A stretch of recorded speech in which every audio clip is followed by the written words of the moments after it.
ரமேஷ் அவர்களின் உறவினர் தான் அந்த நிலத்தை வாங்கிட்டாரு. ரமேஷ் அவர்களின் உறவினர் தான் வந்து 100 கோடி ரூபாய் நிலத்தை 2 கோடி வாங்கிட்டாரு. முதல்ல என் குடும்பத்தில் இருக்க என்கிட்ட 2 கோடி ரூபாய் பணமே கிடையாது. அதுதான் உண்மை. இன்னொன்று, அப்படியே 2 கோடி ரூபா இருந்தாலும் நாங்கள் வாழ்றதே வாடகை வீட்டில் இருந்துகிட்டு இருக்கோம். நாங்கள் சென்னையில் வீடு வாங்காம ஏன் பழனியில் போய் வாங்க? சீப்பு திருடிட்டா வந்து கல்யாணம் நின்றோம் அப்படின்ற மாதிரி இந்த சீப்பு திருடுற வேலையெல்லாம் பண்ணிக்கிட்டு இருக்கிறாங்க. தயவு செஞ்சு சீப்பு திருடுற வேலையெல்லாம் விட்டுட்டு மக்களுக்காக யோசிக்க ஆரம்பிச்சுன்னா ரொம்ப நல்ல விஷயங்கள்லாம் பண்ண ஆரம்பிக்கலாம். ஸோ இந்து சமய அறநிலையத்துறையில் வந்து பார்த்தீங்கன்னா கோவில்களில் பல்வேறு வகையான வேலைகளுக்கு வந்து நம்ம வந்து ஒப்பந்த புள்ளிகளில் ஒப்பந்ததாரர்களுக்கு நம்ம வேலைகள் வழங்கிட்டு வரோம்.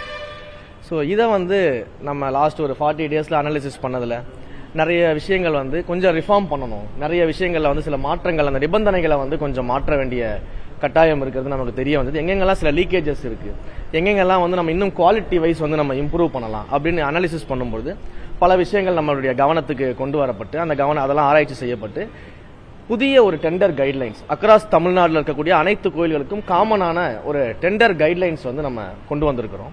அதனுடைய விஷயங்களை தான் இன்னைக்கு வந்து உங்களோட பகிர்ந்ததுக்காக நம்ம இந்த பிரஸ் மீட் வந்து சொல்லியிருந்தோம்.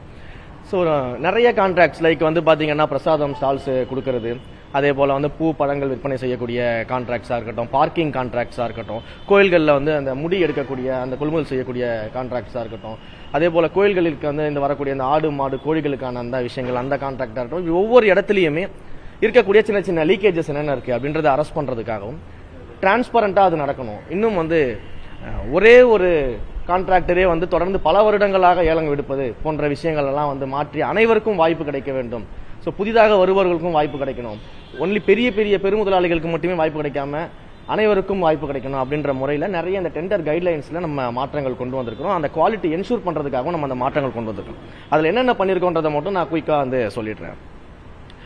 ஸோ முதல்ல அனைத்து கோயில்களுக்கும் வந்து பார்த்தீங்கன்னா ப்ராப்பரான அந்த உறுதிமொழி படிவங்கள், டெண்டருக்கான அப்ளிகேஷன்ஸ், இது எல்லாத்தையுமே வந்து ப்ராப்பராக ஒரே மாதிரியான படிவங்களை நம்ம வந்து கொண்டு வந்திருக்கோம். தமிழ் மற்றும் ஆங்கிலங்களில் அதை பண்ண வந்திருக்கோம். இன்னொன்று, அனைத்து டெண்டர்களும் இந்து சமய அறநிலை துறையில் இருக்கக்கூடிய அனைத்து டெண்டர்களுமே இனிமேல் ஆன்லைனில் வந்து நடக்க போகுது. ஸோ ஆன்லைன் டெண்டர் அப்படின்றத வந்து நம்ம வந்து இந்த தடவை நம்ம கொண்டு வந்து மாற்றிருக்கிறோம். ஆன்லைன்லேயே டெண்டருக்கான அந்த ஒப்பந்த புள்ளி கோருதலும் நடக்கும், அதற்கான ஏலமும் ஆன்லைன்லேயே நடக்கும். ஸோ இது ரெண்டுமே நம்ம வந்து ஆன்லைனில் பண்ணுறதுக்கான விஷயங்கள் கொண்டு வந்திருக்கிறோம். அதே போல் இதற்கு முன்பு வந்து பார்த்தீங்கன்னா பல கோயில்களில் வந்து இந்த இஎம்டின்னு சொல்லப்படக்கூடிய வைப்பு தொகையும் செக்யூரிட்டி தொகையும் வந்து கோயிலுக்கு சில இடங்களில் மாறுபட்டு இருந்துச்சு. அப்போ இதை தமிழ்நாடு முழுக்க காமனாக கொண்டு வந்திருக்கிறோம். காமனாக இஎம்டி வந்து குறிப்பிட்ட பர்சன்டேஜ் 1% இஎம்டி அப்படின்னும், வைப்பு அந்த செக்யூரிட்டி தொகை அப்படின்றது வந்து 5% அந்த டெண்டர் தொகையிலேருந்து அப்படின்னு காமனாக நம்ம கொண்டு வந்திருக்கிறோம். ஜிஎஸ்டி பேன் வந்து அனைத்து டெண்டர்களுக்கும் கட்டாயம், அது இல்லாமல் எதுவும் டெண்டர்கள் வந்து கண்டிப்பாக வந்து அலோவ் பண்ண மாட்டோம் அப்படின்றத நம்ம சொல்லியிருக்கிறோம். அதே போல் கொள்முதல் விலை, அடக்க விலைகள் இருக்கு இல்லையா, நம்ம அடிப்படை விலைகளை வந்து நம்ம வந்து இந்த டெண்டர்கள் எடுக்கும் பொழுது நீங்கள் வந்து பார்த்தீங்கன்னா ஒருத்தர் வந்து இப்போ ஒரு லோவஸ்ட் வேல்யூ வந்து நம்ம ஃபிக்ஸ் பண்ணுறாரு அப்படின்னா நம்ம அவருக்கு வந்து டெண்டர் கொடுக்கக்கூடிய நடைமுறையில் தான் இங்கே இருந்துச்சு. இப்போ நம்ம என்ன பண்ணுறோம் அப்படின்னா ஒருத்தர் லோயஸ்ட் வேல்யூ வந்து கோட் பண்ணிடுறாரு, அவருக்கு கீழே இருக்கவங்க இன்னும் 2-3 பேர் ஒரு லோயஸ்ட் வேல்யூ கோட் பண்ணிடுறாங்க. அதில் வந்து லோயஸ்ட் வேல்யூ ஒரு தடவை யார் கொடுத்துட்றாங்களோ அவங்களுக்கு நம்ம டெண்டர் கொடுத்துட்றோம் அப்படின்ற அந்த முறையை மாற்றி லோயஸ்ட் வேல்யூ கொடுத்ததுக்கு பிறகு திரும்ப அவங்களுக்கு ஒரு நேரம் கொடுத்து அந்த வேல்யூவை வந்து மாற்றிக்கலாம், திரும்பவும் ஒரு லோயஸ்ட் வேல்யூ வந்து ஃபிக்ஸ் பண்ணுறதுக்கான அந்த வாய்ப்பை நம்ம கொடுக்குறோம். இதன் மூலமாக மிக குறைந்த விலைக்கு நம்மளால் வந்து கோயில்களுக்கு தேவையான பொருட்களை வந்து ப்ரொக்யூர்மெண்ட் பண்ண முடியும். அதே போல் ஒருத்தருக்கே வந்து டெண்டர்களுடைய கான்ட்ராக்டை கொடுக்காம 2-3 பேருக்கு பிரித்து கொடுப்பதற்கான வழிமுறைகளையும் வந்து நம்ம கொண்டு வந்திருக்கிறோம். குறிப்பாக டெண்டர் இந்த கான்ட்ராக்டை பொறுத்தவரைக்கும் காலதாமதம் பண்ணுறது, தரம் இல்லாத பொருட்களை கொடுக்கறது, அளவு குறைபாடு இருக்கிறது, இல்லை சப்ளை பண்ண முடியாமல் போகிறது, இந்த மாதிரியான சூழ்நிலைகள் ஏற்பட்டால் அதற்கு வந்து நம்ம பெனாலிட்டியும் வந்து ஆட் பண்ணியிருக்கிறோம். அவங்களுக்கான அபராதம் விதிக்கக்கூடிய இதையும் நம்ம கொண்டு வந்திருக்கிறோம். இந்த மாதிரியான திட்டங்கள். அதற்கு பிறகு வந்து இதில் சில எக்ஸாம்பிள் சொல்கிறேன். இப்போ வந்து முடி எடுக்கக்கூடிய அந்த டெண்டர் எடுக்கிறாங்க அப்படின்னா அந்த டெண்டர் எடுக்கக்கூடியவர்கள் வந்து எவ்வளவு முடி ஒரு நாளைக்கு எடுக்கிறாங்க, எத்தனை கிலோ வந்து அவங்க எடுக்கிறாங்க, எவ்வளோ வெயிட்டேஜ் எடுக்கிறாங்க, என்ன குவாலிட்டியில் எடுக்கிறாங்க அப்படின்ற மானிட்டரிங் சிஸ்டம் இதுக்கு முன்னாடி கிடையாது. இப்போ நம்மளுடைய கைட்லைன்ஸில் தினசரி எவ்வளவு முடி எடுக்கிறாங்க, என்ன வெயிட்டில் எடுக்கிறாங்க, என்ன குவாலிட்டியில் இருக்காங்கன்னா அந்த மானிட்டரிங் சிஸ்டம்குள்ளே நம்ம அவங்களை கொண்டு வரோம். இது எல்லாத்தையுமே இனிமேல் வந்து நம்முடைய துறை வந்து மானிட்டர் பண்ண போகுது. அதே போல் கான்ட்ராக்ட் கொடுக்கக்கூடிய அனைத்து கடைகளுக்கும் இனிமேல் மேனுவல் பில்லிங் அப்படின்றது இருக்காது. பில்லு கொடுக்காமலும் வந்து இனிமேல் பொருட்கள் வந்து சேல்ஸ் பண்ண முடியாது. கம்ப்ளீட்டாக நம்ம பிஓஎஸ் மிஷின்ஸ் மூலமாக மக்களுக்கு டிஜிட்டலைஸ்டு பில்லை வந்து பிரிண்ட் பண்ணி கொடுக்கணும். ஸோ இதன் மூலமாக பொருட்கள் சரியான விலைக்கு தான் விற்கப்படுகிறதா அப்படின்றத நம்ம மானிட்டர் பண்ண முடியும். இன்னொன்று, இது போன்ற கான்ட்ராக்ட் ஸ்டால்ஸ் மூலியமா எவ்வளவு வருமானத்தை வந்து அவங்க ஈட்டுறாங்க அப்படின்றத வந்து நம்ம ஒரு மானிட்டரிங் பண்ண முடியும். அப்பதான் ஃபியூச்சரிஸ்டிக்கான சில திட்டங்களை வந்து நம்ம யோசிக்க முடியும். ஸோ ஏற்கனவே நம்ம பிரசாத ஸ்டால்ஸ் எல்லாம் எப்படி நம்ம வந்து தேவஸ்தானமே நடத்தணும்னு சொல்லிட்டு அந்த குவாலிட்டிக்காகவும் வருவாய்க்காகவும் நம்ம ஒரு முடிவு எடுத்திருக்கோமோ, அப்ப இது போல இந்த கான்ட்ராக்டுகளை பார்க்கும்போது தான் இந்த மானிட்டரிங் சிஸ்டம் கொண்டு வந்தால் தான் அது போன்ற ஃபியூச்சரிஸ்ட் திட்டங்களை வந்து நம்ம கோயில்களுக்கு கொண்டு வர முடியும். அதே போல விலைப்பட்டியல்லாம் வந்து ப்ராப்பரா வந்து ஏற்கனவே பண்ணணும்னு நம்ம சொல்லியிருக்கிறோம். இதன் மூலமாக ப்ராப்பரான விலைக்கு தான் விற்கிறாங்களா அப்படின்றத வந்து நம்மளால என்ஷூர் பண்ண முடியும். பார்க்கிங்கை பொறுத்த வரைக்கும் பாத்தீங்கன்னா நிறைய இடங்கள்ல இருக்கக்கூடிய பிரச்சனை வந்து பார்க்கிங்ல வந்து டிஃப்ரெண்டா ரேட்டு போடுறாங்க. ஒரு கோயிலில் வந்து 100 ரூபா வாங்குறாங்க, ஒரு கோயிலில் 200 ரூபா வாங்குறாங்க பார்க்கிங்க்கு. இந்த மாதிரியான கம்ப்ளைண்ட்ஸ் தான் நிறைய இருக்குது. இதையும் நம்ம வந்து இந்த டிஜிட்டலைஸ்டு பில்லிங் கொடுக்க சொல்லி பிளான் பண்ணிட்டு இருக்கிறோம். அந்த டெண்டர் கைட்லைன்ஸ் நம்ம கொண்டு வந்திருக்கிறோம். டிஜிட்டலைஸ்டு பில்லிங் மட்டும் இல்லாம எப்படி வந்து ஒரு பிரைவேட் பார்க்கிங், இப்போ ஒரு மால்ல நம்ம ஒரு பார்க்கிங் பண்றோம் அப்படின்னா எப்படி வண்டியுடைய வாகன எண்கள் எல்லாமே டிஜிட்டலைஸ்டா கேப்சர் பண்ணி எத்தனை வாகனங்கள் வந்திருக்குது, எத்தனை வாகனங்கள் வெளியே போயிருக்குது, எவ்வளவு நேரம் பார்க்கிங்ல இருந்திருக்குது, நம்ம எவ்வளவு வந்து பணம் கட்டியிருக்கோம் அப்படின்றது எல்லாமே எடுக்கக்கூடிய கான்ட்ராக்டர்கள் செய்ய வேண்டும் அப்படின்றத நம்ம வந்து இந்த கைட்லைன்ஸ்ல வந்து நம்ம சொல்லியிருக்கிறோம். அதே போல கோயில்களுக்கு வழங்கக்கூடிய இந்த ஆடு மாடு கோழிகள் எல்லாமே எடுக்கக்கூடிய அந்த கான்ட்ராக்டை பொறுத்த வரைக்கும் அதனுடைய எண்ணிக்கை என்ன, அதோடைய விஷயங்கள் எல்லாத்தையும் வந்து நம்ம மானிட்டர் பண்றோம். ஏன்னா இது வரைக்கும் வந்து எத்தனை ஆடு கோடி வந்துச்சு, எத்தனை மாடு வந்துச்சுன்னு சொல்லிட்டு பல்வேறு இடங்கள்ல மானிட்டரிங்கே கிடையாது.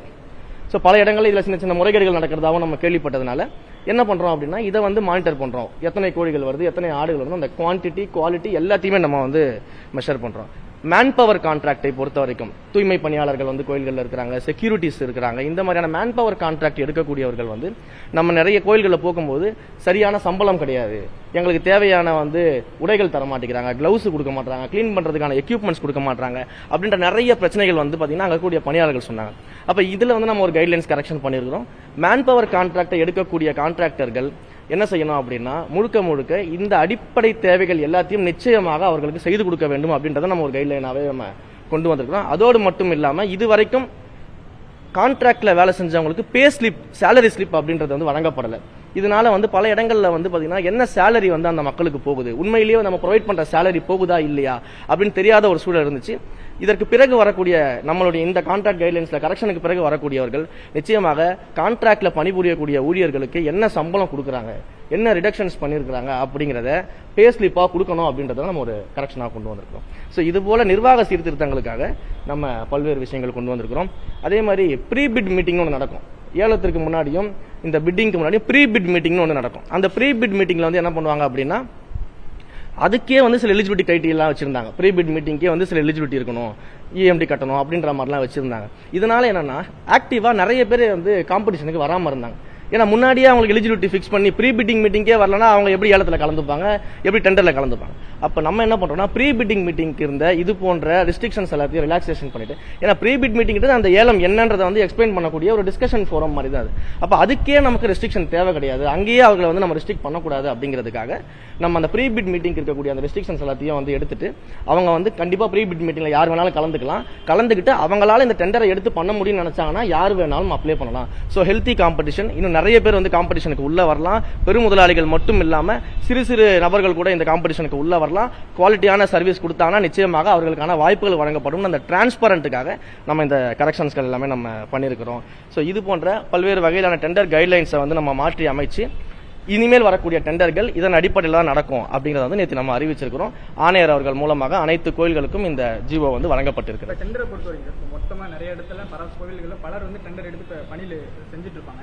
ஒட்டுமொத்தமா டெண்டர்கள் கேன்சல் பண்ணிட்டு புதுசா வந்து கொடுக்கப்படுமா, இல்ல அவர்களுடைய ஒவ்வொரு கோவிலும் வந்து வேற வேற காலகட்டத்தில் எடுத்திருப்பாங்க, அந்த டெண்டர்கள் காலம் முடிவடைய தருவாயில டெண்டர் கேன்சல் பண்ணி இப்ப உங்களோட ஏற்கனவே இருக்கக்கூடிய டெண்டர்களை வந்து கேன்சல் பண்றது அப்படிங்கிறது வந்து எந்த வகையிலும் சரியாக இருக்காது. ஏன்னா ஏற்கனவே வந்து அவங்க டெண்டர்கள் எடுத்து நடத்திக்கிட்டு இருக்காங்க.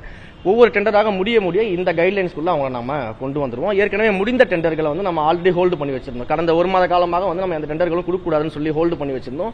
அதுக்கு ரீசன் இந்த டெண்டர் கைட்லைன் கரெக்ஷனுக்காக தான். சோ அந்த டெண்டர் கைட்லைன்ஸ் கரெக்ஷனை முடிச்சுட்டு இப்ப எல்லாமே நம்ம ரெஸ்யூம் பண்ணிருக்கோம். இனிமேல் இதன் அடிப்படையில் டெண்டர் நடக்கும், ஆன்லைன்ல நடக்கும், ஏலமும் ஆன்லைன்ல நடக்கும், டிரான்ஸ்பரண்டா இருக்கும். இந்த லோயஸ்ட் புள்ளி சொன்னீங்க சார், ஒருத்தர் வந்து 4-5 பேர் போடுறாங்க அப்படின்னா லோயஸ்ட் புள்ளி ஒருத்தர் கோட் பண்ணிருப்பாரு. அவரோட கால இடைவெளி இருக்குமா அவருக்கும் இல்லை அடுத்த டைம் நீங்கள் இன்னொரு சான்ஸ் கொடுக்குறதா சொல்லியிருக்கீங்க. ஒருத்தர் கொலேஜ் பிட் பண்ணியிருக்கிறது காரணமே வந்து எனக்கு டெண்டர் கிடைக்கணும் அப்படின்றதா. நீங்கள் அதை வந்து அந்த பாயிண்ட்டை வந்து வெளியில சொல்லிட்டு இந்த இவ்வளோ கோட் பண்ணியிருக்காரு, இதுக்கு கீழே யாராச்சும் கோட் பண்ணீங்கன்னா உங்களுக்கு வாய்ப்பு நிச்சயமா அப்படிதான். கால இடைவெளி இல்ல நிச்சயமா அதை வெளிப்படையாவே இருக்கும். யார் லோயஸ்ட் வேல்யூ ஃபிக்ஸ் பண்ணியிருக்காங்க, அதற்கு கீழே யாரெல்லாம் ஃபிக்ஸ் பண்றீங்களோ பண்ணலான்றதுக்கான காலங்கள் கொடுக்கப்படும். அதே போல ஏற்கனவே ஒருத்தர் லோயஸ்ட் ஃபிக்ஸ் பண்ணியிருக்காரு, அவரும் வந்து வாய்ப்பு கொடுக்கப்பட்டு இன்னும் லோவா அவர் ஃபிக்ஸ் பண்றதுக்கான அடுத்த வாய்ப்பும் அதே டெண்டர்ல நம்ம கொடுக்குறோம். சோ இப்போ வந்து ஃபார் எக்ஸாம்பிளுக்கு ஒரு L1 வந்து 1 கோடி ரூபாய்க்கு ஒரு டெண்டர் வந்து கோட் பண்ணிருக்காரு. இப்போ L2 இன்னொருத்தர் வந்து பாத்தீங்கன்னா நான் வந்து திடீர்னு 80 லட்சம் ரூபாய் கொடுக்குறேன்னு சொல்லும்போது L1 வந்து திரும்ப வந்து அவர் கோட் பண்ண முடியாத ஒரு சூழல் இருந்துச்சு. அப்ப நம்ம என்ன பண்றோம்னா திரும்பவும் அவர் கோட் பண்றதுக்கான ஒரு வாய்ப்பை கொடுக்குறோம். நீங்க திடீர்னு மாத்திட்டு நான் ஆல்ரெடி 1 கோடி ரூபாய் ஃபிக்ஸ் பண்ணிருந்தேன், இப்போ நான் 70 லட்சம் ரூபாய்க்கு அதை பண்ணி தரேன் அப்படின்னு அவர் வந்தாருன்னா அவருக்கு அந்த வாய்ப்புகள் கொடுக்கப்படும். ஆனா குவாலிட்டியில எந்த இடத்துலயும் காம்ப்ரமைஸ் பண்ணக்கூடாது. கால இடைவெளி இருக்கு அது எல்லாமே நான் உங்களுக்கு வந்து கொடுக்க சொல்றேன். அது எல்லாமே ஆன்லைன்ல எதற்கான கால இடைவெளிகள் இருக்கும், எவ்வளவு நாட்கள் இருக்கும்ன்றத நம்ம அந்த எல்லாமே டெண்டர் வந்து கால் ஃபார் பண்ணும்போது டீடைலா நம்ம அதுல கொடுத்துருவோம்.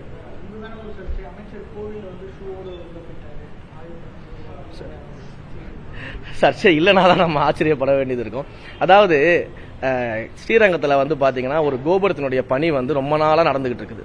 ரொம்ப நாளாக அது முடிப்பு வராமல் இருக்குது. அந்த ரோடு வந்து பிளாக்ல இருக்குன்னு சொல்லிட்டு மக்கள் வந்து நீண்ட காலமாக கோரிக்கை வச்சுக்கிட்டு இருக்கிறாங்க. அப்போ அந்த கோபுரத்தை நம்ம ஆய்வு பண்ண போகிறோம். அது ஃபுல் டெமாலிஷ் பண்ணி கம்ப்ளீட்டாக வந்து கல்லும் முள்ளுமா இருக்குது, நிறைய ஆணிகள் இரும்புகள் அங்கே எல்லாமே இருக்குது. அங்க இருக்கக்கூடிய வேலை செய்யக்கூடிய அந்த கோபுரத்தை கட்டக்கூடிய தொழிலாளர்களே காலணிகள் அணிந்து கொண்டு கட்டிக்கிட்டு இருக்காங்க. அந்த கோபுரத்தை தன்னுடைய சொந்த பணத்துல எடுத்து பண்ணக்கூடிய டோனரு அங்க நான் போகும்போது, சார் நீங்க ஷூவை கழட்டினேன், நீங்க ஷூ போட்டுட்டே வாங்க, ஏன்னா நிறைய வந்து இந்த கல் இருக்குது, ஆணிகள்லாம் இருக்குது, இது வந்து நம்ம வந்து அப்படி போனா சரிப்பட்டு வராது, நானே வந்து டோனரு நானே ஷூ போட்டுட்டு தான் போறேன், நீங்க அதெல்லாம் எதுவும் யோசிக்க வேணா, நீங்க வாங்க. ஏன்னா ஆல்ரெடி வந்து நம்ம பணிகள் ஆரம்பிச்சிட்டோம்னாலே வேற வழி கிடையாது. ஏன்னா பணிகள்ல இருக்கக்கூடிய அத்தனை பேரும் வந்து சேஃப்டி மெஷர்ஸ் பார்த்துட்டு ஷூ போட்டுட்டு தான் வேலை பார்த்துட்டு இருக்கிறோம். அதனால இதெல்லாம் வந்து நீங்க யோசிக்க வேணா, வாங்கன்னு சொன்னாரு. அதன் அடிப்படையில் நம்ம போனோம். அதாவது பகுத்தறிவுன்னு ஒன்று இருக்கணும். கண்டிப்பா இந்த கேள்வியை கேட்கறாங்களா, அவங்களுக்கு வந்து பகுத்தறிவுன்னு ஒன்று இருந்ததுன்னா இந்த கேள்வியை கேட்க மாட்டாங்க. ஒரு சேஃப்டி மெஷர்ஸுக்கு பண்றதும் இதுவும் ஒண்ணா? அப்ப அங்க வேலை செய்யக்கூடிய பணியாளர்கள் எப்படி வேலை செய்வாங்க? அவங்களும் செருப்பு போடாம வேலை செய்யணுமா? அவங்க கால்களுக்கு வந்து ஏதாவது ஆச்சுன்னா யார் பதில் சொல்லுவாங்க? இந்த பகுத்தறிவு தெரியாத இவர்கள் பதில் சொல்லுவாங்களா? அவங்களுடைய உடைமைகளுக்கும் அவங்களுடைய உடல்நல பிரச்சனைகள் ஏதாவது ஏற்பட்டா யார் பதில் சொல்றது? அப்ப ஒரு சேஃப்டி மெஷர்ஸ்னு ஒன்று இருக்கு இல்லையா? அப்ப அந்த சேஃப்டி மெஷர்ஸ் தான் அங்க ஃபாலோ பண்ணிருக்குமே தவிர்த்து இதனால வந்து உடனடியாக வந்து நாங்க கோவிலை இழிவுபடுத்திட்டோம் அப்படிலாம் வந்து இவங்க அதை வைத்து அரசியல் செய்தே பழக்கப்பட்டவர்கள். இந்த மாதிரியான விஷயங்களை கையில் எடுத்துட்டு அரசியல் செய்யறவங்களுக்கு எப்படி பகுத்தறிவு இருக்கும்? அப்ப பகுத்தறிவு இருக்கக்கூடியவர்கள் நிச்சயமாக இந்த கேள்வி எழுப்ப மாட்டாங்க. பழனி விவகாரத்துல விசாரணை எந்த அளவுக்கு போயிட்டு இருக்கு? பழனி விவகாரத்தை பொறுத்த வரைக்கும் மிக தீவிரமாக விசாரணை போயிட்டு இருக்குது. மாண்புமிகு முதலமைச்சர் அவர்களிடம் நான் தான் சொன்னேன், இந்த வழக்கை வந்து சிபிசிஐடிக்கு மாற்ற வேண்டும். அப்போதான் நேர்மையாக குற்றவாளி யாராக இருந்தாலும் சரி கண்டுபிடிச்சு நடவடிக்கை எடுக்கணும்னு நான் சொல்லியிருந்தேன். உடனடியாக சிபிசிஐடிக்கு மாற்றினாரு. விசாரணைகள் மேற்கொள்ளப்பட்டதுல முதல்ல வந்து அந்த நிலத்தை விற்றவர்கள் வாங்கியவர்கள் 4 பேர் மேல வந்து இன்னைக்கு கைது பண்ணியிருக்காங்க. அடுத்தடுத்து விசாரணை நடந்துட்டு இருக்குது. சம்பந்தப்பட்ட பதிவுத்துறை அதிகாரிகள் மேலும் வழக்கு வந்து ஆல்ரெடி போடப்பட்டிருக்குது. அதுல யார் யாரெல்லாம் சிக்கிறாங்களோ நிச்சயமாக யாராக இருந்தாலும் பாரபட்சம் பார்க்காம நம்மளுடைய அரசாங்கம் நடவடிக்கை எடுக்கும். சரி, இப்போ உங்க மேலேயே குற்றச்சாட்டு முன்வைச்சாங்க, அவங்க மீது நீங்க நடவடிக்கை எடுக்கிறதுக்கு ஏதாவது வாய்ப்புகள் இருக்குதா? இல்ல, அதுதான் சொல்றேனே, என்னுடைய மீது குற்றச்சாட்டுலாம் வைக்கல, பொய் பரப்பிக்கிட்டு இருந்தாங்க. அது முதல்ல குற்றச்சாட்டே கிடையாது. ஒரு அரசியல் ரீதியான ஒரு கருத்தியல் ரீதியான குற்றச்சாட்டை வச்சா நம்ம அதற்கான பதில் திடீர்னு வந்து பாத்தீங்கன்னா இந்த பல்வேறு அதிமுகவுடைய ஐடி விங்ல இருந்து இருக்கவங்க என்ன பண்றாங்க அப்படின்னா, உடனடியா ரமேஷ் அவர்களின் உறவினர் தான் அந்த நிலத்தை வாங்கிட்டாரு, ரமேஷ் அவர்களின் உறவினர் தான் வந்து 100 கோடி ரூபாய் நிலத்தை 2 கோடி வாங்கிட்டாரு. முதல்ல என் குடும்பத்தில் இருக்க என்கிட்ட 2 கோடி ரூபாய் பணமே கிடையாது. அதுதான் உண்மை. இன்னொன்னு, அப்படியே 2 கோடி ரூபாய் இருந்தாலும் நாங்க வாழ்றதே வாடகை வீட்டுல இருந்துகிட்டு இருக்கோம். நாங்க சென்னையில வீடு வாங்காம ஏன் பழனியில போய் வாங்க போறோம்?